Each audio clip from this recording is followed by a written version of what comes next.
Hey everyone, Shaun Stevenson here, author of the Throne series, and today we are talking about book number 3 in the Junior Rangers Investigative Club series, The Treasure of Biscayne Bay by Nathan Landrum. Now this series, there are 3 books in the series. Book number 3 just came out. Book number 1 and book number 2 have been out for a couple years now, but this is very much a series that is based around national parks.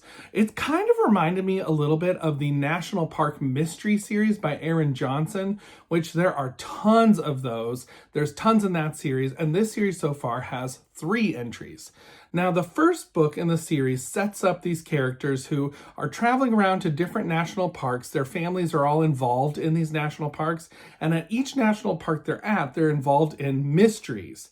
And there is also a big mystery going on that kind of arches through all the books, but I'm actually not going to say a lot about that because that would be a spoiler, and this is a spoiler-free review.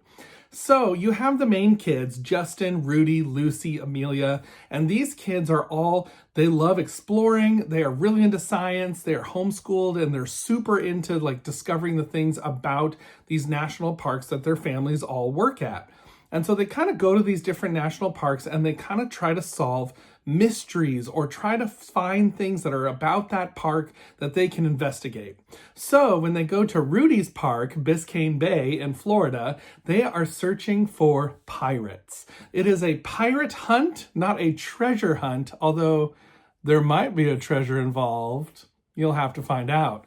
But they are on a pirate hunt because the pirate Caesar were part of this park, or so the legends say.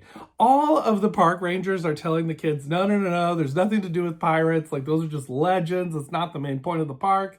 This is about the park itself and about the wildlife and the plants and the ocean and all the things. It's not about the pirates. But the kids are convinced that there is something to do with the pirates somewhere in this park. They have left what's called the Caesar's mark, which if they can find the Caesar's mark, it may just lead them to the treasure.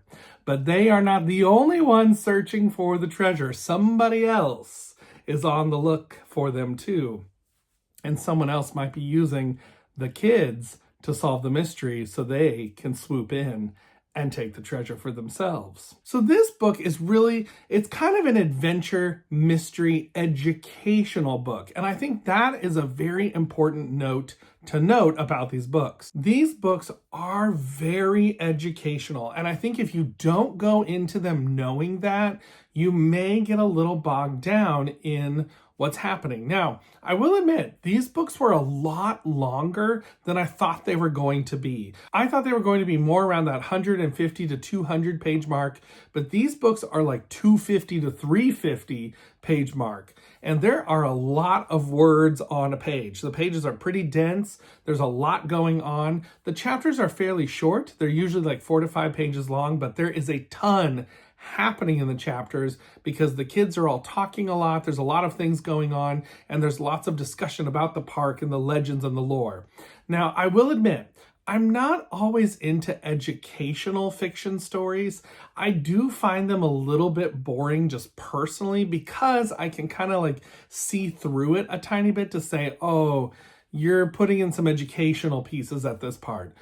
But on the flip side of that, this is where this becomes a very interesting series for especially people in communities that are looking for an educational read for their kids, maybe for school, something that they want them to read to learn about a place, because there actually are a lot of true facts about the national park in this book. And the author, Nathan Landrum, has actually put a lot of resources into the back of the book where he answers questions about the park and about the storyline, and some of the parts that, are fictionalized, some of the parts that are for fun, but then the things that are accurate and true about the park. And actually, Nathan Landrum grew up in national parks. His family was involved in helping to run some national parks. So he was always involved with these national parks, and so he knows what he's talking about.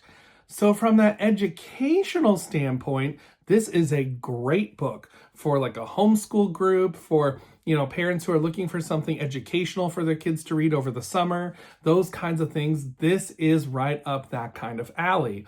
where you're getting a lot of history. You are getting a lot of information about the wildlife. So there's some botany involved. There's like things about the animals that are in these parks and native to them. So there's a lot of different information that is really great. I just personally don't always love that, like I said, because I can kind of see through that to, oh, we're being educational. And so then we also have, though, there's a mystery element going on, and that is where the book shines, in my opinion. Because Nathan Landrum actually weaves in a lot of interesting lore about these national parks, some things that are pulled from real life legends, but then some things that he's embellished as well. But those parts to me were some of the most interesting pieces of the story, when we are getting backstory about the pirates and about who may have lived in this place, where they may have been, why they were there, all that kind of stuff was super fascinating to me. I will say it's kind of like a Hermione Granger moment quite often, where the kids are talking about these things. And I always think about Hermione Granger because in the Harry Potter series, Hermione Granger often goes on in dialogue for a really long time explaining stuff. And that happens here. Now, it's never boring, I will say. I was never sitting there like, oh my goodness, can we just get on with what's going to happen in the story? I was always intrigued by the stuff they were talking about the pirate lore. So I kind of always wanted a little more of that and a little less of the wildlife educational parts of it. So that was a little bit of a mixed bag to me, but I think for the right audience, this would be perfect. The characters, I will say, though, are a little harder to piece apart. I kept thinking, oh, wait, which person is that again? And wait, who, how, what have they done in the story already? It was a little bit confusing sometimes trying to piece together all the characters. But there is a handy guide at the very beginning of the book that kind of lists out all the characters, who they are, who they're related to, where they're from, all those sorts of things. So I was able to go back to that and say, oh, okay, that's right. Amelia is this person, and Lucy is this person, and Justin is this person. So that was a really handy thing to have in the book to be able to go back to. So I feel like those sorts of things work well. There's not like a ton of character development. There's a little more focus on the lore and the mystery, and then the adventure when we do get to it. There is some adventurous parts to this story, and you do have a villain, and there are some interesting things that take place, but it's a little slow to get there. I actually feel like this book was just a tiny bit too long, and if it had been shortened up maybe like by 50 pages, I think it would have really flowed very, very well. As is, I still think, though, that it's a pretty good read. It's definitely, like I said, I think it's perfect for that crowd that is looking for something slightly educational to read, but has a lot of fun and adventure and mystery and lore and pirates. I will say, I love pirate stories, so pirate stories always kind of pull me in a little bit, no matter what is going on in those stories. So I do like pirates quite a bit, and so that definitely drew me to this book. So overall, I would have to give The Treasure of Biscayne Bay a solid 4 out of 5 stars. I think this is a really solid entry in the series. The other books are about other national parks and different mysteries happening there. And they're also the same sort of style where there's adventure, there's fun, there's education, and there's some mystery going on. There is, like I said, an overarching mystery, so I would say you can't really jump into book 3. You have to go back to book 1 and really go through the first 2 in order to read book 3 and really understand it. I think that there's not a lot of groundwork laid to help you understand if you're going to jump in to book number 3. You've got to really go back to book 1 and start with that.